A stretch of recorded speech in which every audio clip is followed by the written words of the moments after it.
Peggy 18.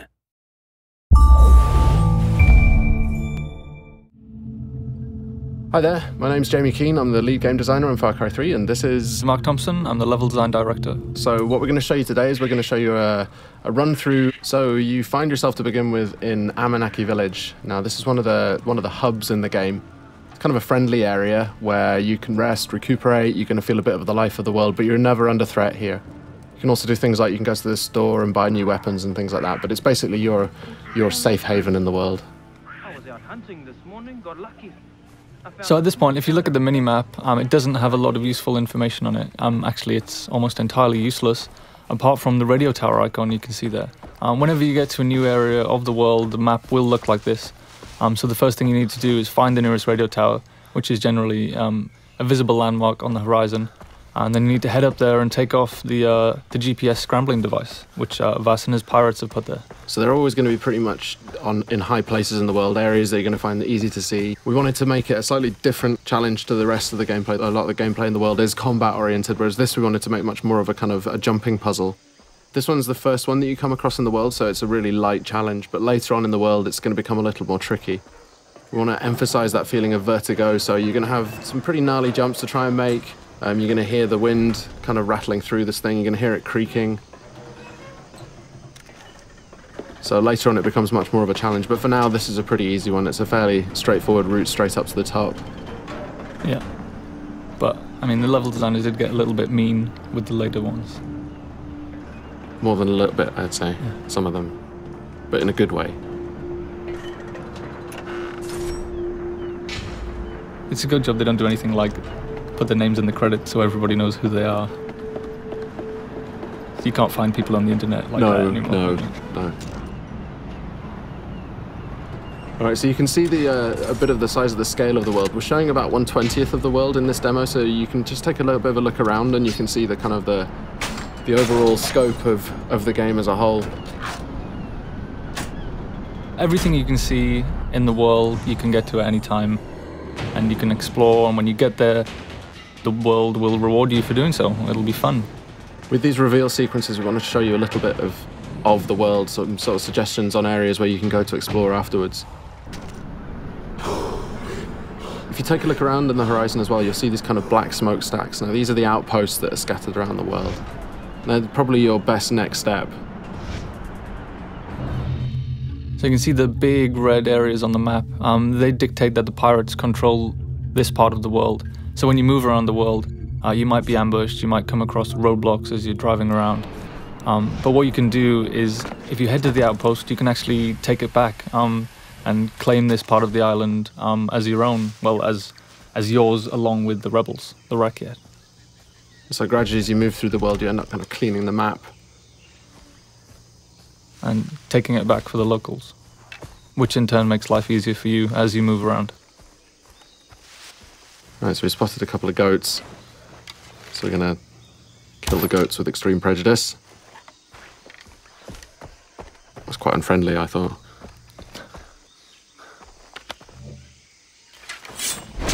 That was more unfriendly, though. Yes, certainly. Yeah. Alright, so we skinned the goat, so now we've got a skin from the goat, so we can use that to craft. This is the crafting menu. And in here you can see all the different things that you can use animal skins to craft. Right now we're going to go and we're going to craft a weapon holster, which is going to let us then carry 4 weapons. The loadout that you have in this demo is a little bit, we kind of cheated slightly just so that it was more fun to play for the demo, but normally you would have to build up from pretty much nothing. You know, you start off in the world and you start off like Jason starts off in this world. You know, he's this young 25-year-old guy without much of a clue, and he's kind of got a gun and nothing much else, so there's a parallel there between the way that Jason starts in the world and the way that you start in the world. Again, the locals need the help of a plucky young hero.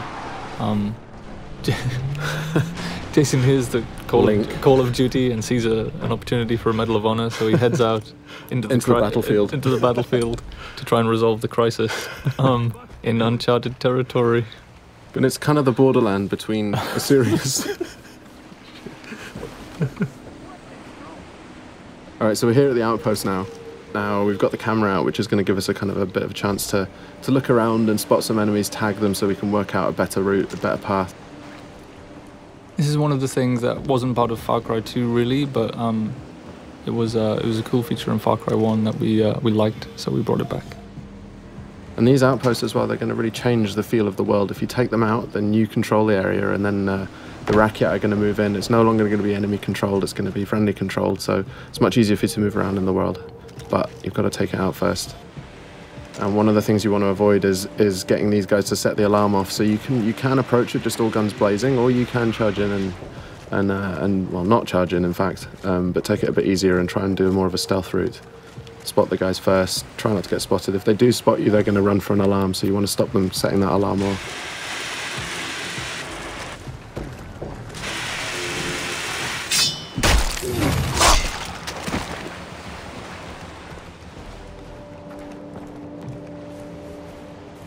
Alright, so we're trying to do a bit more of a stealth route here.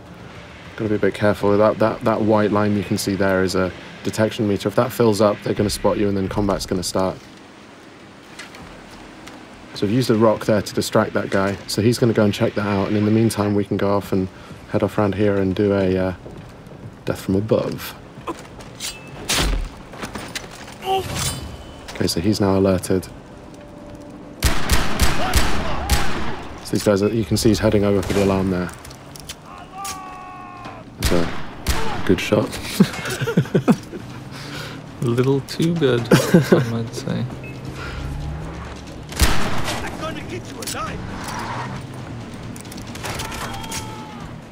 Alright, so it's all kicked off now because they can hear you. So this is the thing. I mean, once you do go weapons loud, the world reacts to it, and the world's going to come and find out and see what you're up to. And it's not just the guys in the outpost. If there are any patrols that are moving around the area, like boat patrols might come in from the ocean, or any guys driving along the roads nearby, they're going to hear gunfire, and they're all going to be attracted. Another good shot there, I think. If a little too good. Yeah. Could you just shut the alarm? Through the guy. So we've got the quest on the board right nearby.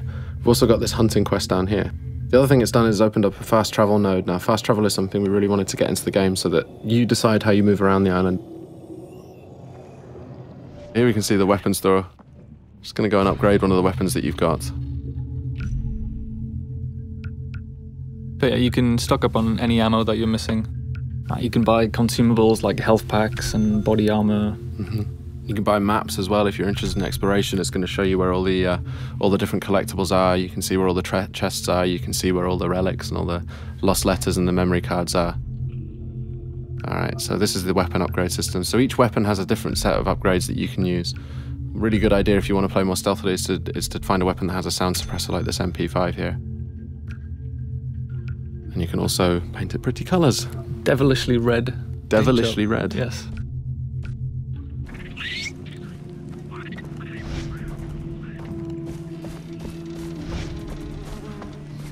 Alright, moving up to take this quest, which is just on the board over here.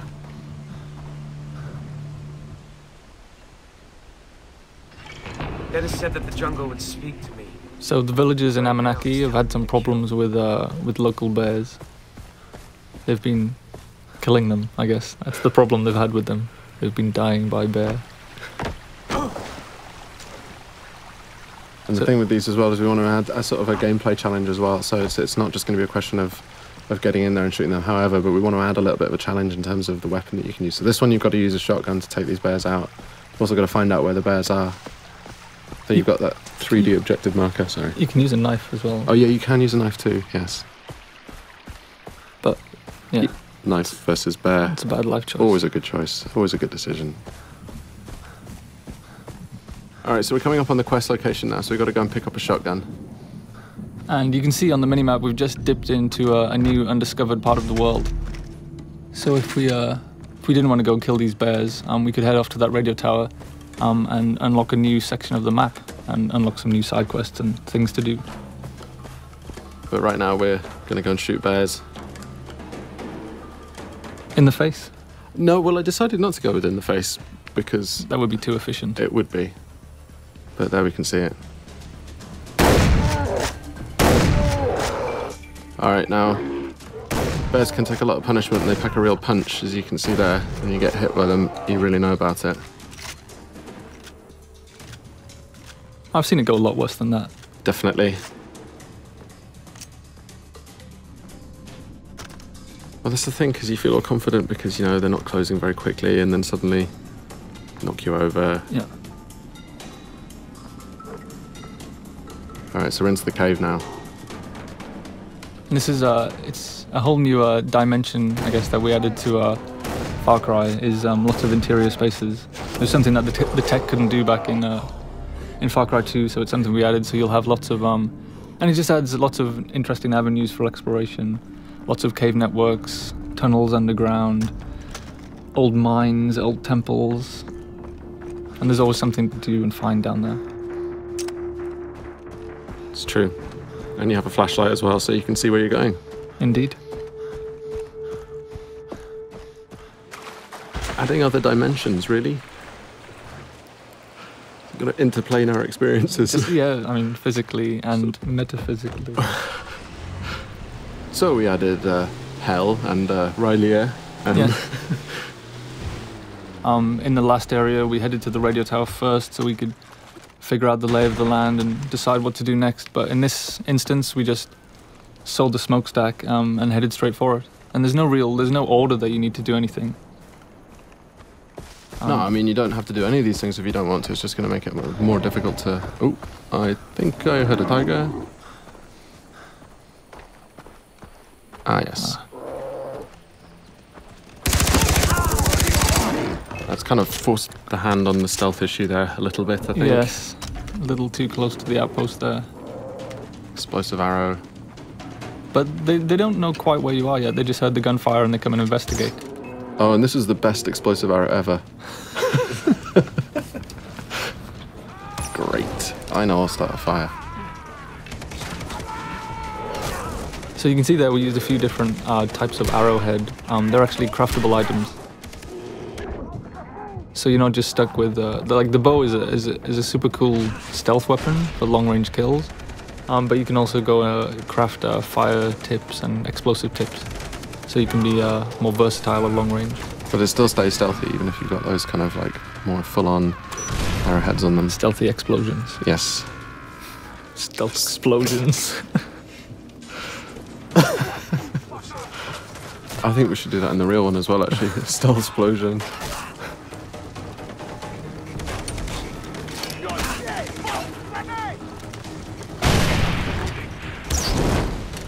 So yeah, this one, when the stealth thing went out the window, I think it was just all guns blazing. Oh, and the alarm's been triggered as well. Great. But you can see we've got, obviously the fire tech is back from Far Cry 2. I wanted to really make sure that we kept that one in. It's a really important part of the gameplay. You can really kind of corral people using fire. And the wildlife as well. And the wildlife too. Now you may have heard just on the VO there, they're letting you know which direction that they're coming in from, so you can kind of prepare. If you've got a little bit of time, you can see that countdown ticker, and you can kind of prepare for when these guys come in. That was a warm welcome. Yes. And there he goes, flying through the air. No fun was had there at all. No. No, I didn't enjoy that at all. I enjoyed the bit where you missed everyone with the arrow at the start. Really? Still? Seriously? Man. And that's the end of the walkthrough today. So thanks very much for listening in. Far Cry 3 is coming out on Xbox 360, PS3 and PC. Looking forward to seeing you guys out there.